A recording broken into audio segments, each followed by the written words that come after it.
الحمد لله نحمده ونستعينه ونستغفره ونؤمن به ونتوكل عليه ونعوذ بالله من شرور أنفسنا ومن سيئات أعمالنا من يهده الله فلا مضل له ومن يضلله فلا هادي له ونشهد أن لا إله إلا الله وحده لا شريك له ونشهد أن محمدا عبده ورسوله أما بعد فأعوذ بالله من الشيطان الرجيم بسم الله الرحمن الرحيم والذين آمنوا أشد حبا لله صدق الله مولانا العظيم وصدق رسوله النبي الكريم ونحن على ذلك من الشاهدين والشاكرين والحمد لله رب العالمين اللهم صل على محمد وعلى آل محمد كما صليت على إبراهيم وعلى آل إبراهيم إنك حميد مجيد اللهم بارك على محمد وعلى آل محمد كما باركت على إبراهيم وعلى آل إبراهيم إنك حميد مجيد Zirabo garments শ্রমিক কাফেলার উদ্যোগে আয়োজিত কোরআন তেলাওয়াত প্রতিযোগিতা ও অষ্টম বার্ষিক ওয়াজ মাহফিলের মোহতারাম সভাপতি হাফেজ মাওলানা মোহাম্মদ মাহবুবুর রহমান, গার্মেন্টস কাফেলার সভাপতি এবং এই কাফেলার 1200 জন শ্রমিক ভাইয়েরা,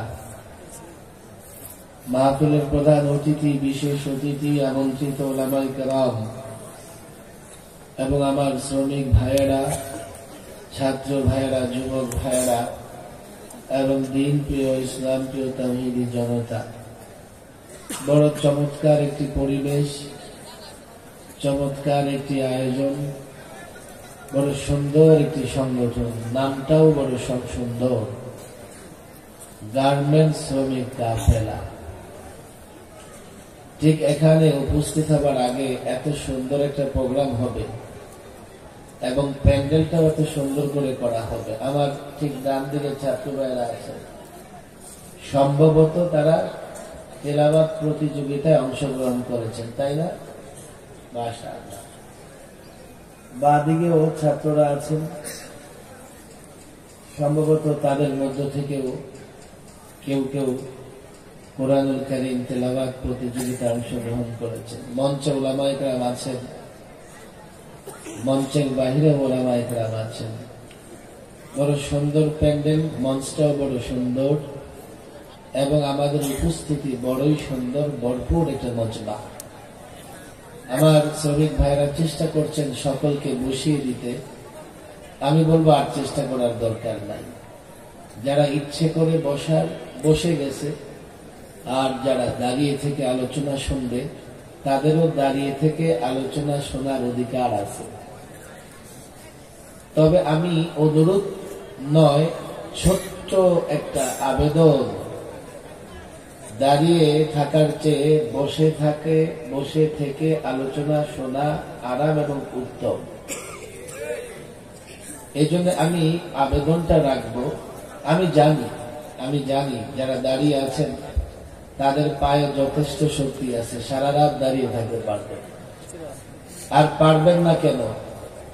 এদেশে অনেক যুবক নর্তকীর নাচ দেখবার জন্য ফাইটা যায়, এই টাইপের নর্তকীর গান শুনবার জন্য রাতভর দাঁড়িয়ে থাকে। কথা ঠিক না? সেখানে মাহফিলে এসে আল্লাহর সন্তুষ্টির জন্য দাঁড়িয়ে থাকতে পারবে, এটা স্বাভাবিক। তবে মাহফিলের সৌন্দর্য রক্ষার্থে যাদের মনে চায় একটু বসে পড়বো সামনে এই ডান কর্নারে, আর সোজা আমার নাক বরাবর জায়গা আছে। বিশেষ করে এই বাঁ দিকে যারা দাঁড়িয়ে আছে, এখানে কথা বললে কথা আমার কানে আসে। একটু যদি বাঁ দিক থেকে একটু পেছনের দিকে সরে যেতেন। আমার যুবকরা, আমার শ্রমিক ভাইয়েরা, বন্ধুরা, তোমরা যারা, একটু অনুরোধ করতেছি, এখানে কেউ দাঁড়িয়ে থাকবে না। একটু আমরা আস্তে আস্তে করে পেছনের দিকে যাই। মাত্র তো মাহফিল শুরু, আরো অনেক আলোচক আছেন, ওনারা বয়ান করবেন। এখনই যদি দাঁড়িয়ে থেকে ক্লান্ত হয়ে যায় তো দেখা যাবে 10টা 11টা পর্যন্ত মাহফিল শুনতে পারবো না। আর যারা দাঁড়িয়ে থাকে তাদেরকে সহজেই শয়তান ধোঁকা দিতে পারে, কারণ দাঁড়িয়ে থাকে একটু একটু করে ধোঁকা দিয়ে সামনের দিকে নিয়ে গেলে একটু করে দেখা যাবে প্যান্ডেল ছেড়ে বের হয়ে গেছে। বসে থাকলে জমে থাকা যায়, বসে থাকলে দীর্ঘক্ষণ আলোচনা শোনা যায়। শ্রমিক ভাইয়েরা, শ্রমিক কাফেলা নামে সংগঠন 8 বছর ধরে মাহফিল করছে। আমি বড় অবাক হই আমার শ্রমিক ভাইয়েরা যখন দিনই কাজ করে। কেননা বিশেষ করে গার্মেন্টস সেক্টরে যারা কাজ করে তারা বড় কষ্ট করে। শুধু কষ্ট করে এমন নয়, বাংলাদেশে তারা সবচাইতে বেশি অবহেলিত, মালিকের কাছেও অবহেলিত, আবার সাধারণ মানুষের কাছে অবহেলিত। বলে যে গার্মেন্টসে কাজ করে, অথচ তাদের হাত ধরে বাংলাদেশে প্রতি বৎসর কি পরিমাণ রেমিটেন্স আসতেছে এই খবর কিন্তু জাতি রাখে না। দ্বিতীয়ত, আমি কামাই করে খাই, হালাল কর্ম করে খাই, হালাল রুজি আমি খাই। একটা ফরজ ইবাদত আমার জন্য এটাও যে আমি হালাল উপার্জন করব। আমি হালাল উপার্জন করছি, একটা ফরজ কাজ আমি করছি। আমি পরিবারের মুখে হালাল কিছু রুজি তুলে দিচ্ছি, সন্তানদের মুখে তুলে দিচ্ছি। অনেকেই মনে করে যে দান খয়রাত করলে সওয়াবের কাজ, আর পরিবার পরিজনের পেছনে খরচ করলে বুঝি সওয়াব হয় না। দান খয়রাত করলে যত সওয়াব হয়, পরিবার পরিজনের পেছনে খরচ করলে তার থেকে বেশি সওয়াব হয়। রাসূল সাল্লাল্লাহু আলাইহি ওয়াসাল্লাম কথা বলেছেন, তোমরা দান সদকা করো, আর শুরুটা করো মান তাউল ইবদা মান তাউল। যাকে তুমি ভরণ পোষণ দাও, স্ত্রী সন্তান, তাদের থেকে তুমি দান সদকাটা শুরু করো, তাদের থেকে শুরু করো। তাহলে বোঝা গেল রাসূল যাদের উপরে খরচ করা, সদকা করা শুরু করতে বলেছেন, তাদের উপরে শুরু করলে সওয়াব বেশি। কথা ঠিক না বেঠিক? স্ত্রীর মুখে লোকমা তুলে দিলে সওয়াব, সদকার সওয়াব, দানের সওয়াব। সন্তানের মুখে হালাল লোকমা তুলে দিলে এটাও দানের সওয়াব, সদকার সওয়াব। আমার শ্রমিক ভাইয়েরা, বোনেরা, হালাল কর্ম করে স্ত্রী, সন্তান, মা বাবা, আত্মীয় স্বজনদের ভরণ পোষণের দায়িত্ব পালন করছেন, সবগুলোই সওয়াবের কাজ। কথা ঠিক না বেঠিক? অবহেলা করবার কোনো সুযোগ নাই। প্রত্যেক পয়গম্বর কোনো না কোনো পেশায় সময় ব্যয় করেছে। তবে অধিকাংশ পয়গম্বর কৃষি কাজ করেছে। আবার অনেক পয়গম্বর মেষ চড়িয়েছেন, ছাগল চড়িয়েছেন, বকরি চড়িয়েছেন। আবার একজন পয়গম্বর হযরত দাউদ আলাইহিস সালাম, তিনি লোহা দিয়ে বর্ম তৈরি করতেন। সাধারণত যারা লোহার কাজ করে, আমরা বাংলাদেশে তাদেরকে কি বলি? কামার বলি। কি বলি? তাদেরকে অবহেলা করা যাবে না। একজন পয়গম্বর, তবে এটা সেই পয়গম্বরের মুআজিজা ছিল। আল্লাহ তাবারক ওয়া তাআলা লোহাকে সেই পয়গম্বরের জন্য তুলার মতো করে দিয়েছিলেন। পয়গম্বর ইচ্ছে মতো হাতিয়ার এবং বর্ম বানাতেন লোহা দিয়া। তবে এ থেকে এ প্রমাণিত হয়, কোন পেশাকে ছোট করে দেখবার কোন সুযোগ নাই। হালাল যত পেশা আছে, সমস্ত পেশাকে শ্রদ্ধা করতে হবে, সমস্ত পেশার প্রতি সহনশীল থাকতে হবে। আমার গার্মেন্টস ভাইরা সমাজের একটা সেক্টর থেকে অবহেলিত হয়ে থাকে, তাদেরকে নানা ভাবে, যদি তাদের ভেতরে কোনো ত্রুটি থেকে থাকে, যেমন গার্মেন্টস সেক্টরে নারী পুরুষ একসঙ্গে কাজ করবার কারণে পর্দা পুশিদার কিছুটা ঝামেলা আছে না নাই? সেটাকে দূর করে দিতে হবে। নারী পুরুষ যখন অবাধ মেলামেশা করে, তখন একজনের প্রতি আরেকজনের যে জন্মগত আকর্ষণ, নারী পুরুষ বিপরীত লিঙ্গের হবার কারণে একজনের প্রতি যে আরেকজনের আকর্ষণ, সারা জীবন তাহাজ্জুদ পড়ে, দাড়িওয়ালা, বুজুর্গ, আলেম, সব ঠিক আছে, কিন্তু নারী সামনে আসলে তার আকর্ষণ তৈরি হবেই। এ কথা বলে আল্লামা আহমদ শফী সাহেব বড় অপরাধ করে ফেলেছিলেন। ওনাকে ফেসিবাদেরা তেতুল হুজুর বলে নাম দিয়ে দিল। আল্লামা আহমদ শফী সাহেব কি বলেছিলেন? তেতুল দেখলে যে কারো জিবে পানি জমে। জমে কি জমে না? আবার যদি তেতুল খেয়ে,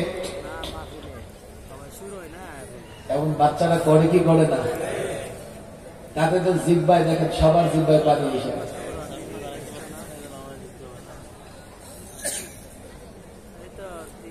আহমদ শফী সাহেব বলেছিলেন, তদ্রুপ নারী দেখলে অন্তরে পানি জমে। অন্তরে পানি জমে মানে অন্তরে সে নারীকে পাবার আকাঙ্ক্ষা ব্যক্ত করতে থাকে। যদি কেউ পুরুষ হয়ে থাকে, নিঃসন্দেহে কোন নারী দেখলে তার অন্তরে শয়তান কুমন্ত্রণা দিবে এবং তার অন্তরে এক ধরনের পানি জমা হবে, এতে কোনো সন্দেহ নাই। এরপরে কি বললেন? হুজুরকে তেতুল হুজুর নাম দিয়ে দিলেন। আল্লামা মুফতি আমিন রাহিমাহুল্লাহ বলতেন, প্রচলিত রাজনীতি কি জানো? अगर जरूरत हो तो गधा को बाप बना लो, अगर जरूरत खत्म हो जाए बाप को गधा बना लो। প্রচলিত রাজনীতিবিদরা প্রয়োজনে দেখবেন শ্রমিককেও গিয়ে আব্বা আব্বা বলে।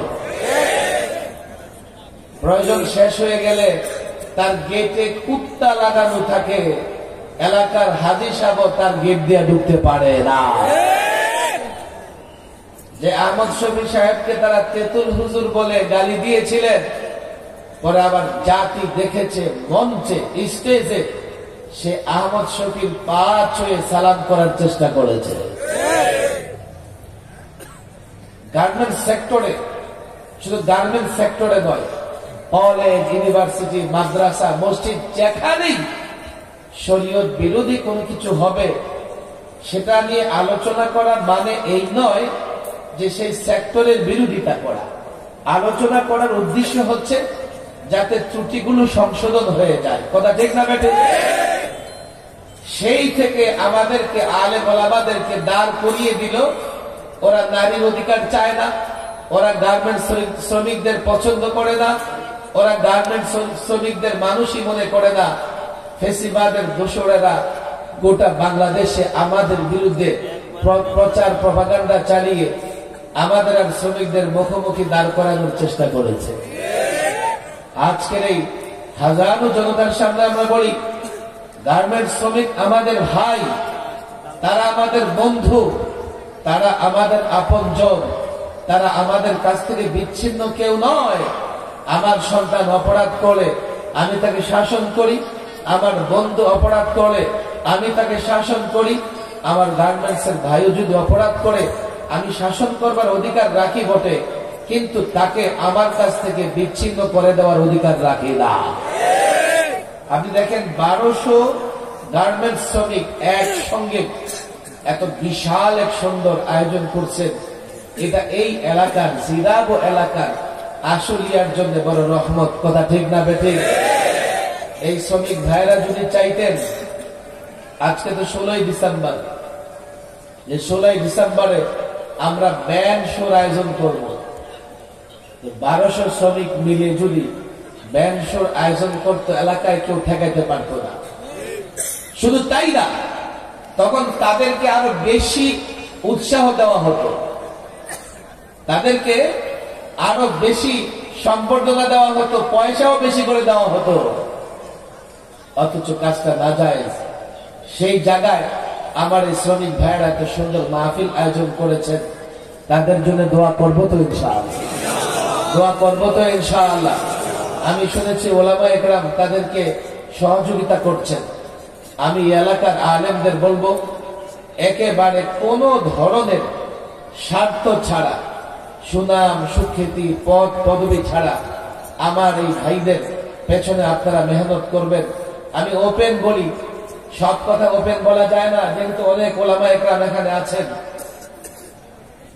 আমার এখানে অনেকগুলো ক্যামেরাও আছে। আমাকে একদিন, আপনাদের কষ্ট হচ্ছে না তো? একটু চুপচাপ থাকতে হবে।